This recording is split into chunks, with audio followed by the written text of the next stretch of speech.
the much wanted Pradhan, Mantri, Fasal, Bima, Yojana, the crop insurance scheme, which has been tom-tom to the skies in the media and elsewhere, is a gigantic scam.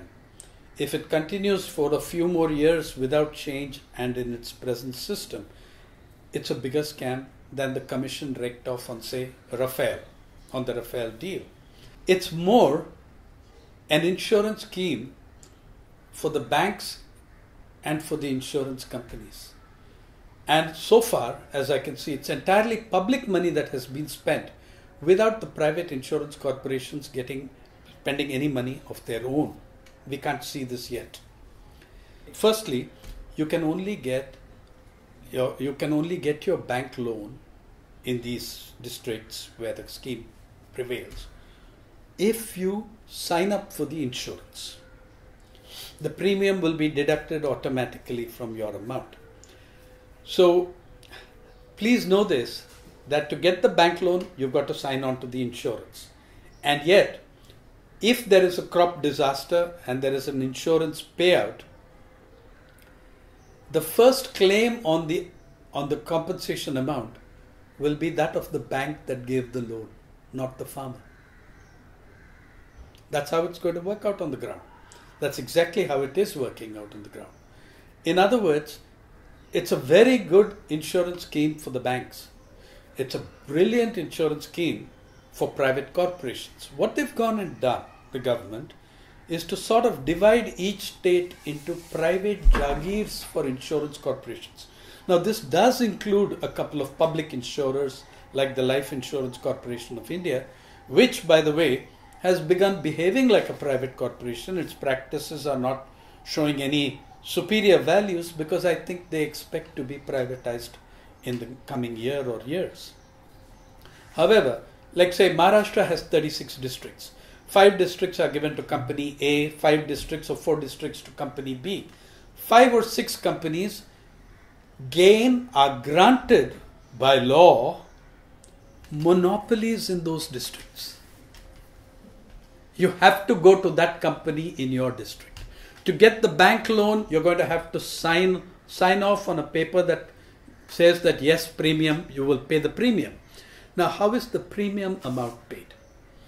1.5% to 2% of the money, of the risk cover, is paid by the farmer.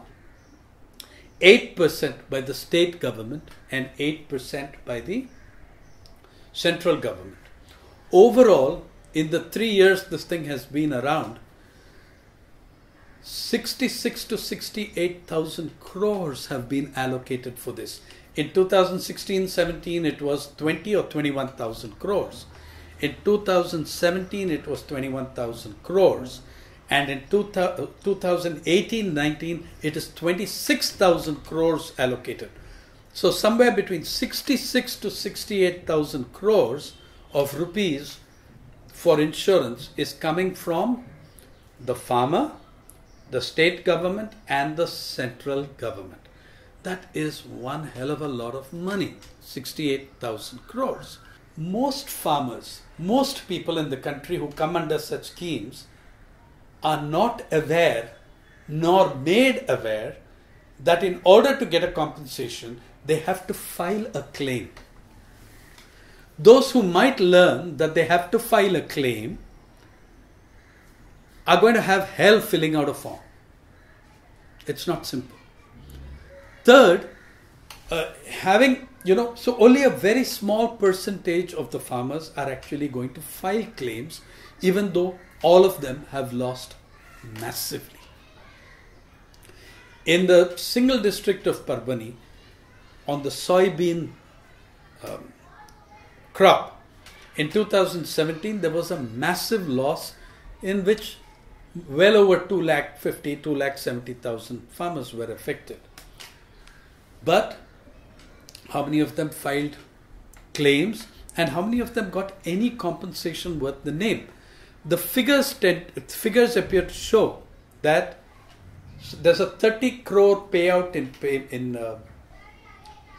30 crore payout or roughly in compensation on the crop. However, the center, state and farmers' premiums on that came to 173 crores in Parvari. So there's a neat takeaway of 143 crores. There's a neat takeaway of 143 crores. In the structure of this scheme, where is the dispute redressal mechanism in this insurance scheme? Now you're going to do declaration in your new revised drought manual at the taluka level. Several of these companies which have got monopolies over so many talukas in so many districts do not even have an office or an inspector or an examiner team at the taluka level. They do not have, some of them do not have an office or representative in talukas that have been handed over to them. So you can imagine the kind. Now, when a farmer has a problem and she or he claims a compensation, receives 40 rupees in the mail, receives 40 rupees in the bank, who do they complain to? Where do they go? It's now a private scheme. Who do they complain to? If they go to the agriculture department in their area, that those guys would say, look, boss, it's a private insurance scheme. Your complaint is with the insurance company. We can take note of what you say and take some feedback on it, and tell government, but this is a dispute between you and the insurer. So there is no dispute redressal mechanism worth the name. No serious mechanism for settling disputes where people feel that they have not been given compensation or given extremely, pathetic levels of compensation. Even the state government, there is nothing that I can see empowering the state government to step in as a dispute redressal, machine or mechanism or whatever you want to call it. In every way, this scheme is skewed against the farmer. It's going to take a hell of a lot of money out of the hands of farmers. It is not going to benefit the farmer in any way. It's going to harm the farmer. It's another door to looting the farmer. We have been, repeatedly worrying about solutions to the agrarian crisis and not paying attention to the fact that more and more schemes for appropriating the wealth of the farmer, for exploiting the distress of the farmer are coming into place that are essentially to the benefit of private corporations.